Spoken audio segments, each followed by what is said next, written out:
How you guys doing?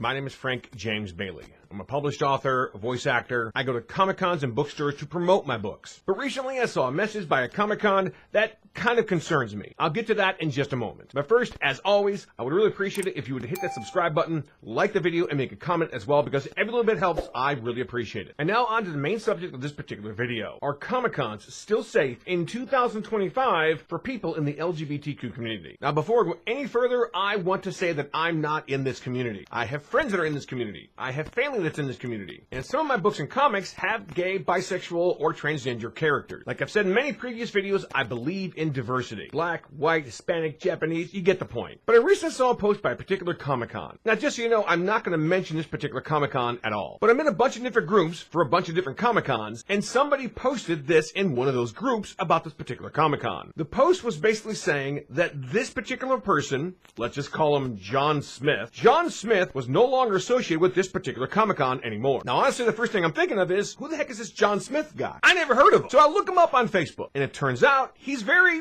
well, liberal. John Smith is very anti-Trump. He's very anti-Republican, and he talks and helps out the LGBT plus community. If this guy is no longer associated with that particular Comic-Con, what does that tell me about that particular Comic-Con? It's very concerning when they kick out somebody who's very liberal, and Comic-Cons are supposed to be where people feel safe to be anybody they want to be. A girl can cosplay as a guy character. A guy can cosplay as a girl character. That whole premise is in the anime My Dress Up Darling. At most Comic-Cons, people can dress any way they want and feel safe. But like I said, at most. I remember going to Fantasticon in Toledo in early 2025. This trans woman that noticed my Olivia cutout in the back of me for Olivia the Mighty Kraken, and we started talking about my Olivia books. Now granted, she didn't buy anything, but she thanked me for talking to her. Because less than 15 minutes ago, before she started talking to me, she was talking to somebody else and overheard somebody kind of making fun of her like, what is that? But that particular thing, which to me kind of is so rude. I talk to people. I start conversations with people. And honestly, I hardly post anything on my social media that is political or religious. All right, hang on a second, I take that back. I very rarely post anything political or religious. Because recently I posted this from Pizza Cake Comics. Again, I didn't draw that. Ellen over at Pizza Cake Comic did, and I liked it so much, I shared it with my audience. In case you didn't know, it did not get a very good reaction. And recently I posted how Cracker Barrel went back to their old logo. And the comments came out of the woodwork. People are making it so political, but it wasn't. They lost a lot of money, so they went back to the original design. It's that simple. It's all about money. But anyway, pushing all that aside, most of the time I post stuff about my books, what anime I'm watching, what movie I'm gonna watch. If I see some entertainment news that's quite interesting, I'll pass that along as well. But mostly it's pop culture stuff, my books, my videos, and that kind of stuff. Very rarely, but sometimes I do post something that's political, but again, very rarely. The biggest reason is I'm an author and a voice actor. I'm here to sell my voice and to sell my books. I let my novels and my story present my political view. Anyway, I've rambled on long enough. As I said in the very beginning of this video, I'm very curious if you're in the LGBT community, because like I said, I'm not, but if you're in the LGBT community and you go to Comic-Cons, do you still feel safe going to Comic-Cons in 2025? Leave your comments below the video and let me hear from you, because I'd love to know what you think about this particular question. If you're in the LGBT community, do you still think it's safe to go to a Comic-Con